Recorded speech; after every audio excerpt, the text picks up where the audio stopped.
오늘 이 형통의 축복을 주시는 하나님이란 제목으로 하나님의 말씀을 전하겠습니다. 그 세계적인 기독교 저술가이자 영적 지도자였던 메릴 웅거 목사님이 있습니다. 이 목사님의 사역과 인생에 보면 깊은 흉년을 만났던 때가 있었다라고 합니다. 그래서 낙심하여 기도할 때 하나님께서 마음에 이런 감동을 주셨다라고 이야기를 합니다. 사랑하는 아들아, 명필이 글씨를 쓸 때 붓이 나쁘다고, 그 먹물이 나쁘다고 그것들을 탓할 수가 있느냐? 그렇다고 해서 명작이 나오지 않더냐라는 하나님의 음성이 마음속에 들렸다라고 이야기를 합니다. 우리의 조건과 환경이 탁할지라도 또 내 인생에 붓을 쥐고 있는 내가 전능한 하나님이시기에 내 인생은 반드시 내 구원의 걸작품이 될 것이다 라고 하시는 우리 하나님의 음성을 다시 한번 우리는 기억해야 할 것이다 라고 생각을 합니다. 우리는 흔히 고난이 없고 하는 일마다 형통하여 출세하는 것을 우리는 형통이라고 부릅니다. 그러나 성경이 말하는 형통은 다릅니다.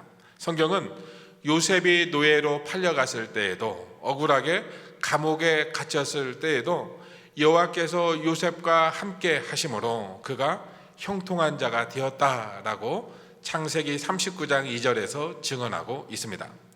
진정한 형통은 외적인 조건이 아니라 하나님이 내 인생의 주권을 쥐고 계시고 그리스도 안에서 선을 이루실 것이라고 믿는 것입니다. 오늘 말씀은 인생의 가장 비참한 밑바닥에서 시작해서 마침내 하나님께서 이루시는 최고의 형통, 즉 상처의 치유와 관계의 회복, 그리고 그리스도의 대속의 구원의 축복을 누리는 감격적인 현장으로 우리를 초청하고 있습니다.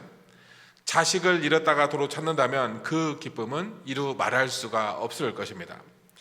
제가 청년 시절에 제 고향에 저보다 한 20년 이상 선배 되시는 분이 부모님을 찾겠다고 본인 어릴 적 사진과 연락처가 있는 흑백 인쇄물을 만들어서 그 동네에 있는 전봇대와 마을 구석구석에 그 부모를 찾는다라고 알리는 전단지를 붙인 것을 볼 수가 있었습니다. 아주 어릴 적 헤어져서 부모를 인식할 수도 없고 동네를 인식할 수가 없는데 어릴 적 기억을 물어서 동네를 찾았고, 어릴 적 자기 모습을 아시는 분은 그 전단지에 자기 사진을 붙여놨거든요. 자기 모습을 아시는 분은 꼭 자기에게 연락을 달라는 그 전단지였습니다. 너무나도 안타깝고 아무런 도움을 줄 수 없어서 가슴이 아팠습니다. 이처럼 잃어버린 그 부모를 찾는 자녀인데, 이 부모를 찾는 자녀의 그 마음은 큰데 이것보다 더 큰 게 부모의 마음이라고 할 수가 있습니다. 바로 하나님이신데, 우리 모든 인간들은 하나님의 자녀들입니다. 그러나 우리는 집을 나간 후에 영영 돌아오지 않는 자식처럼 소식도 끊어버린 채 살아가고 있음을 종종 알 수가 있습니다. 그러다가 우리 한 사람이 하나님이 부르시는 소리를 듣고 예수님을 믿게 된다면 하나님은 그 잃은 자식을 다시 찾는 아버지가 되시는 것입니다. 요셉은 참 기구한 운명을 살았습니다. 어렸을 때는 아버지의 사랑을 독차지하던 아들이었습니다. 형들의 시기와 질투로 인해서 하루아침에 머나먼 애굽 땅에 팔려가 노예로 종살이를 하게 됐습니다. 그 절망 속에서도 열심히 하나님을 찾았지만 돌아온 것은 억울한 종살이였습니다. 그리고 누명을 입고 감옥살이를 하게 된 것이었습니다. 그러나 하나님은 요셉을 축복해 주셔서 감옥에서 건지셨을 뿐만 아니라 애굽의 총리가 되게 하셨고, 그야말로 세상에서 볼 때 초고속 출세를 하게 하였습니다. 그리고 드디어 요셉은 가나안에 닥친 기근을 피해 곡식을 살아온 형들을 만나게 되었습니다. 하지만 요셉은 형들에게 자신이 요셉이라고 곧바로 말을 하지 않았습니다.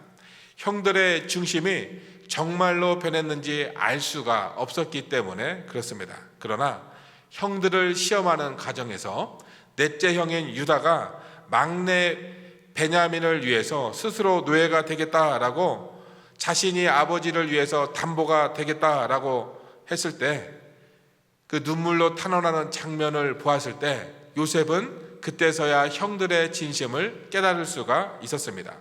그 희생적인 고백 앞에서 요셉은 마침내 북받쳐 오르는 그 감정을 억제하지 못하고 통곡하기 시작합니다. 오늘 말씀 45장 1절, 2절 말씀입니다. 함께 읽습니다. 요셉이 시종하는 자들 앞에서 그 정을 억제하지 못하여 소리질러 모든 사람을 자기에게서 물러가라 하고 그 형제들에게 자기를 알리니 그때 그와 함께한 다른 사람이 없었더라. 요셉이 큰 소리로 우니 애굽 사람에게 들리며 바로의 궁중에 들리더라. 그 요셉은 무려 20년이 넘는 세월 동안 배신의 상처와 또 감정의 억압을 누르면서 오늘까지 견디어 왔습니다. 애굽의 총리가 되어서 성공한 것 같지만 가슴 깊은 곳에 응어리는 인간의 세상적인 성공으로 풀어지는 것이 아닙니다. 그러나 이제 변화된 형들의 모습을 보면서 더 이상 자신의 감정을 억제할 필요가 없다라는 것을 깨닫게 되었습니다. 그러면서 마음껏 통곡하면서 오랜 마음의 상처가 드디어 치유함을 입게 되었습니다.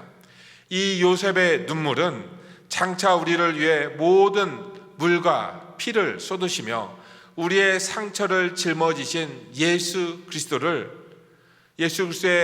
눈물의 상처와 또 눈물과 그 사랑을 예표하고 있습니다.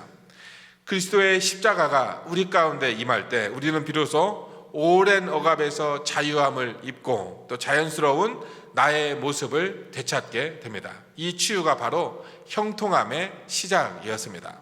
그런데 요셉은 형들과 대면하는 과정에서 형들이 더 이상 옛날에 거짓말하고 자기들을 속이는 그런 형들의 모습이 아니다라는 것을 깨닫게 되었습니다.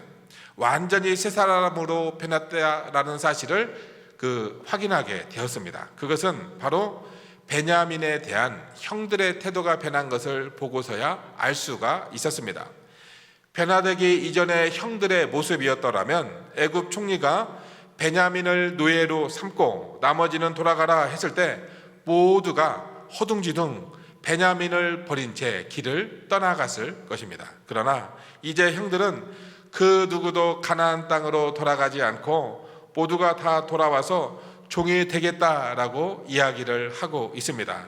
특히 넷째 형인 유다는 자기가 아버지에게 막내 동생의 담보를 섰기 때문에 자기가 노예가 되어서 이곳에 남고 동생은 가게 해달라라고 부탁을 합니다. 하나님은 요셉이 어렸을 때 주셨던 꿈처럼 형들을 변화시켜 주었습니다. 이것을 보고 요셉은 더 이상 자신의 정체를 감출 수가 없었습니다. 그래서 요셉은 형들 앞에서 자신의 정체를 밝히면서 통곡하기 시작합니다. 여러분, 사람이 변한다라고 하는 것은 사람의 힘으로는 불가능합니다.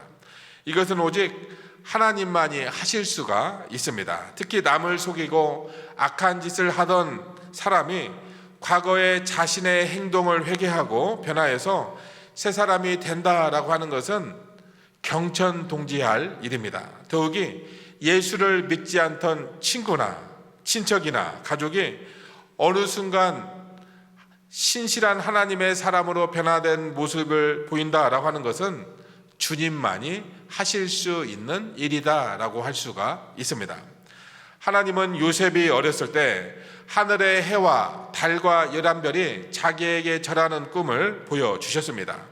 여기 별이 된다라고 하는 것은 옛날에 이기적이고 악했던 모든 생활을 청산하고 신실한 하나님의 백성이 되는 것을 의미합니다.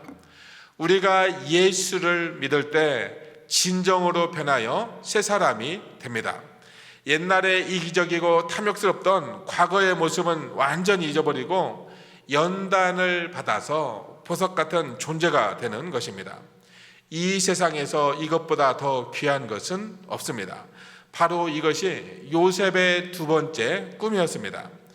요셉이 애굽의 총리가 되어서 양식이 없어서 굶어 죽을 형제나 국민들을 살리는 것도 귀하지만 그것보다 더 귀한 일은 신실하지 못한 형들을 신실한 하나님의 백성으로 변화시키는 일입니다.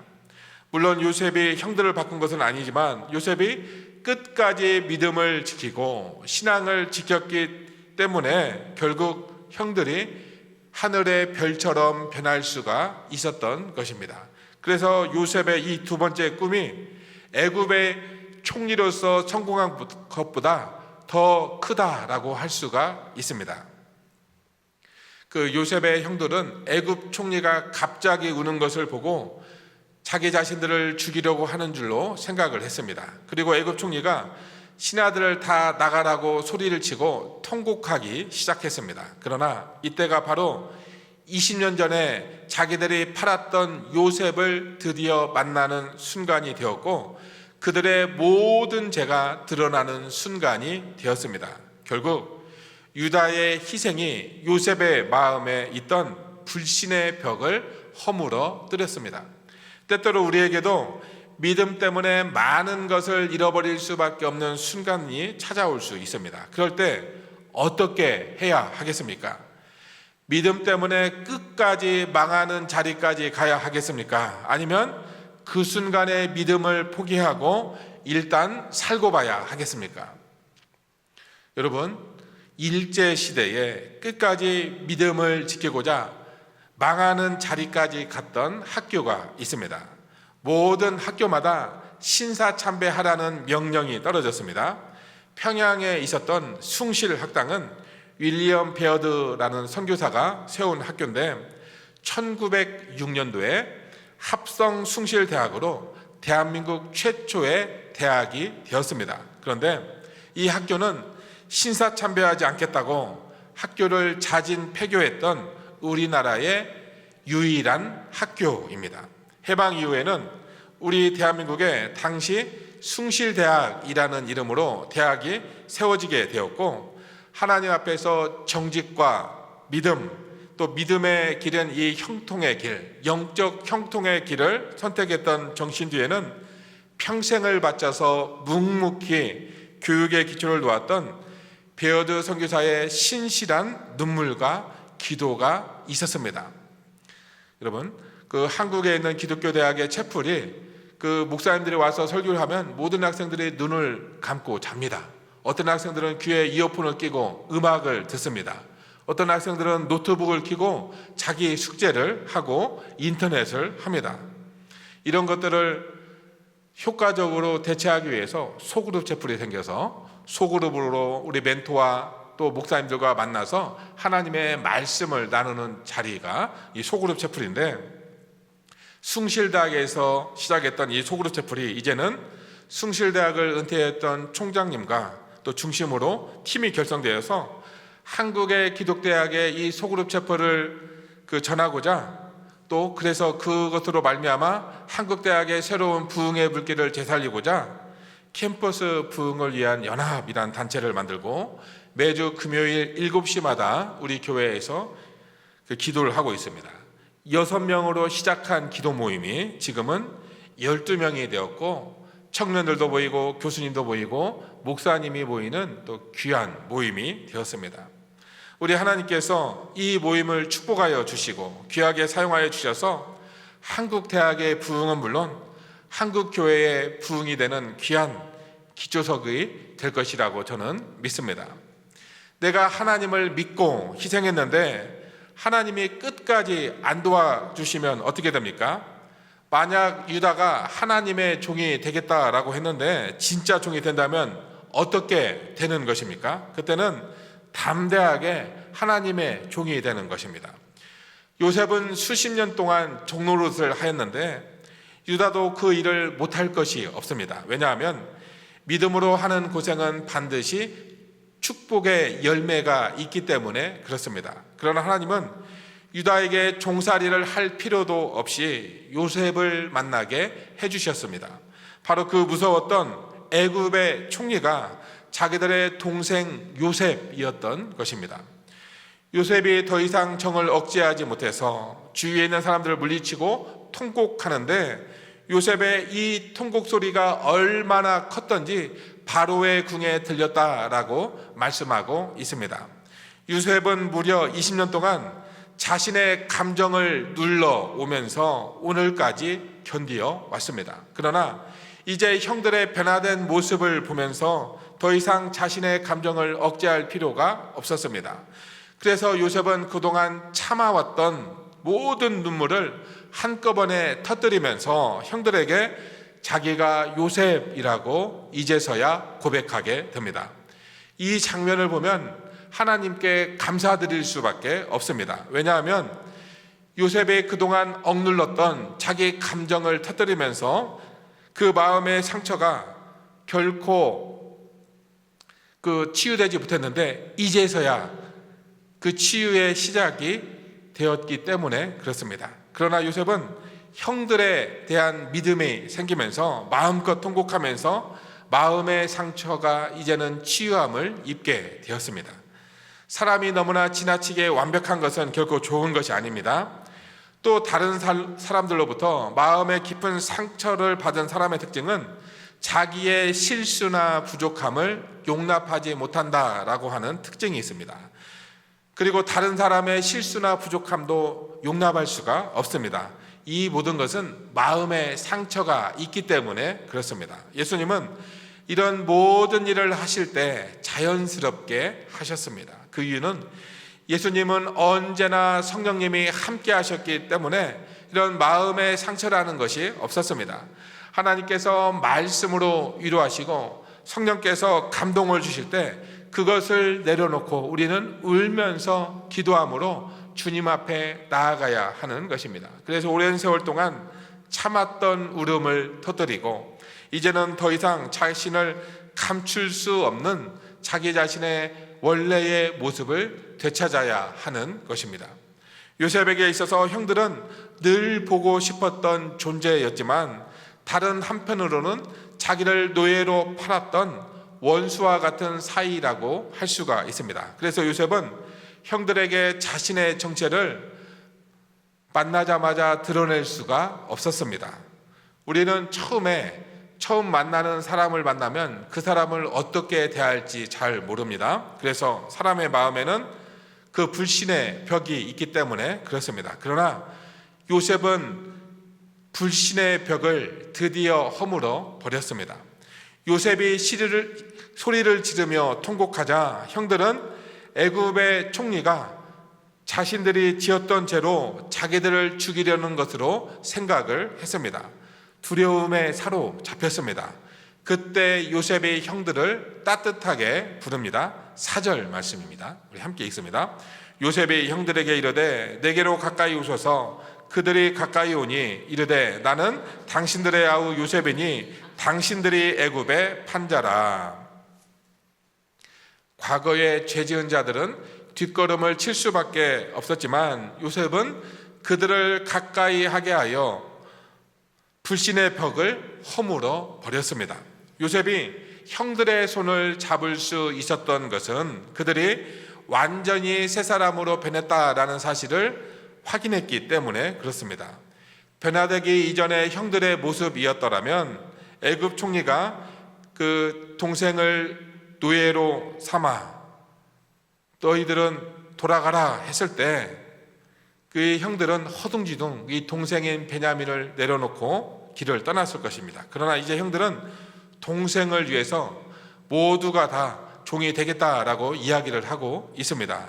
여기서 우리는 그리스도 중심의 놀라운 구속의 모형을 보게 되는데 넷째 형 유다는 자기의 아버지에게 막내 동생을 담보 섰기 때문에 자기가 대신 노예가 되고 이 동생은 아버지께 가게 해달라라고 탄원을 합니다. 이 유다의 모습은 영원한 보증자이자 담보가 되셔서 죄인인 우리 대신에 십자가의 종이 되어 죽으신 예수 그리스도의 대속적인 사랑을 선명하게 보여주고 있습니다. 사람이 변한다라고 하는 것은 사람의 힘으로 불가능하죠. 오직 하나님만이 하실 수가 있습니다.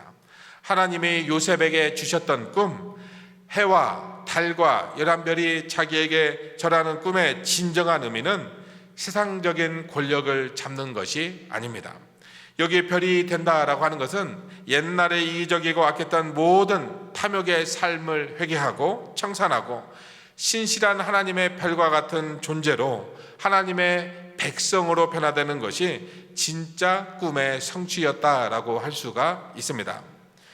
요셉이 애굽의 총리가 되어서 양식을 나눠준 것도 귀하지만 그것보다 중요한 것들은 이 신실하지 못한 형들이 하나님의 백성으로 변한 것인데, 물론 요셉의 형들을 강제로 바꾼 것은 아니지만 요셉의 고난 중에도 끝까지 믿음을 지키고 신앙적으로 살았기 때문에 결국 형들이 별과 같은 존재가 될 수 있었던 것을 우리는 알 수가 있습니다. 하나님은 이처럼 예수 그리스도 안에서 우리를 완전히 새로운 사람으로 변화시키는 형통의 복을 주십니다.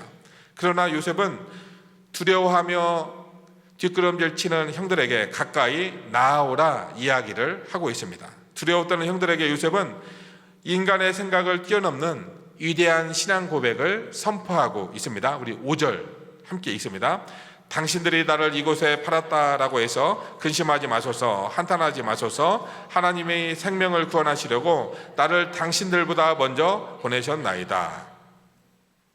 요셉은 모든 그 세월의 고난을 겪는 동안 내가 왜 이곳에 왔을까라고 수없이 고민했을 것입니다. 그러나 7년 대흉년을 겪으면서 깨달았습니다.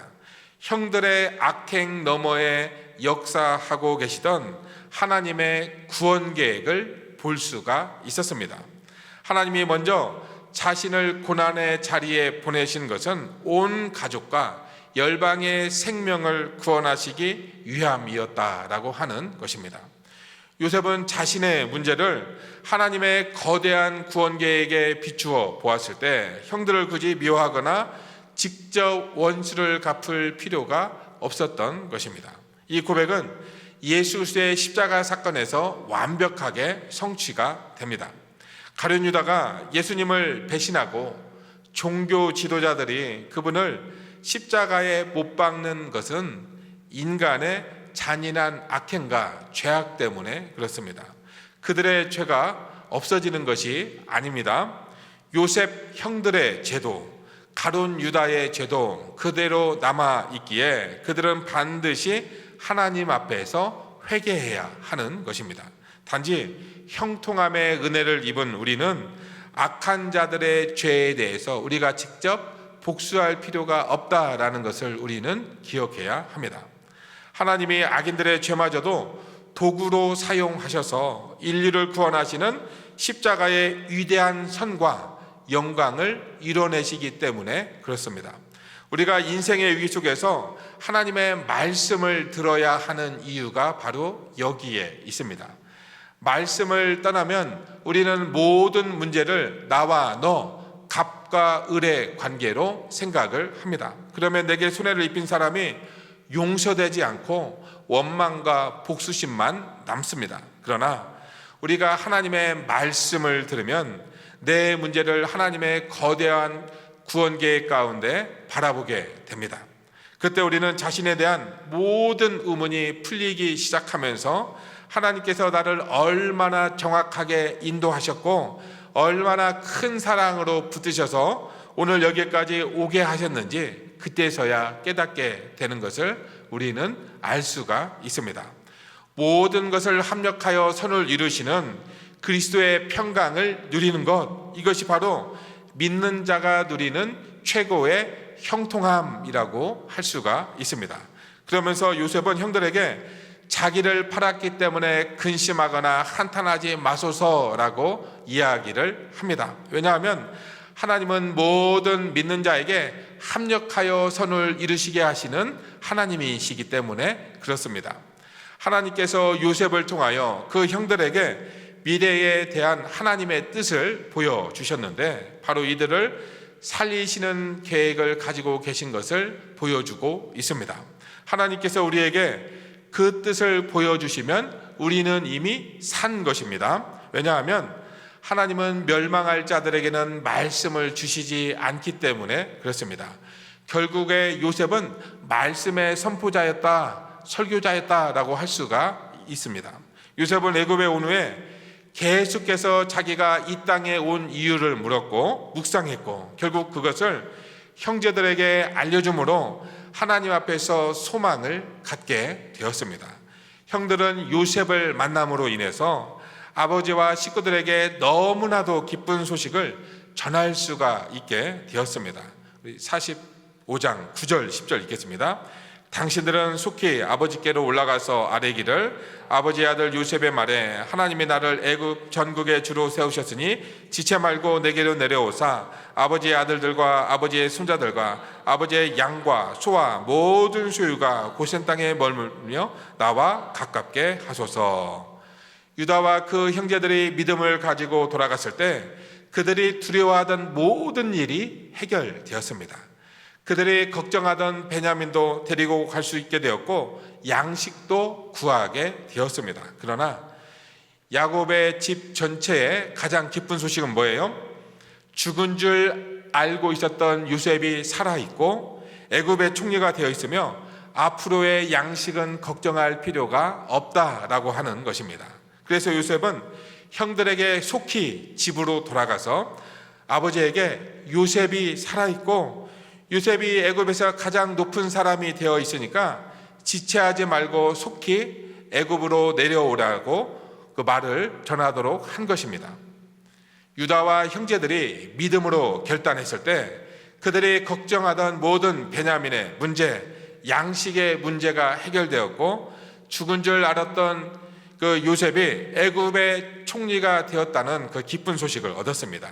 요셉은 형들에게 가나안의 낡은 것들에 미련을 두지 말라고 애굽의 풍성한 옷과 양식을 선물로 주었습니다.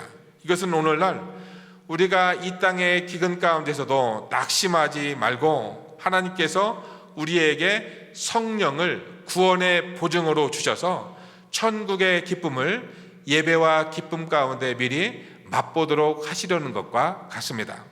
사랑하는 성도 여러분, 요셉 가족이 애굽에서 돌아왔을 때 바로의 군과 모든 세상이 그들의 돌아옴을 보고 기뻐했다라고 말씀하고 있습니다. 요셉이 그들을 살린 생명의 은인이었기 때문에 그렇습니다. 오늘날 교회가 이처럼 그리스도의 십자가의 복음과 말씀으로 무장해서 영적으로 부흥하고 아름다운 모습을 되찾을 때 이 땅에 굶주린 사람들이 예수 그리스도의 생명을 받고 하나님의 축복을 받게 됩니다. 세상의 물질과 명예로도 결코 채워질 수 없는 영혼의 대기근을 해결할 수 있는 유일한 길은 오직 예수 그리스도밖에 없습니다. 여러분, 이 인생의 거친 흉년 가운데 있습니까? 낙심하지 마십시오. 우리 인생의 붓을 쥐고 계신 분은 전능하신 하나님이십니다. 유다처럼 나를 내려놓는 믿음의 결단과 기도를 통해서 내 상처를 치유하시고 깨어진 관계를 회복시킵니다. 대속의 구원을 완성시키시는 예수 그리스도의 형통의 축복이 이 시간 우리 성도님들의 삶 가운데 충만하게 임하시기를 예수 그리스도의 이름으로 축원합니다. 아멘.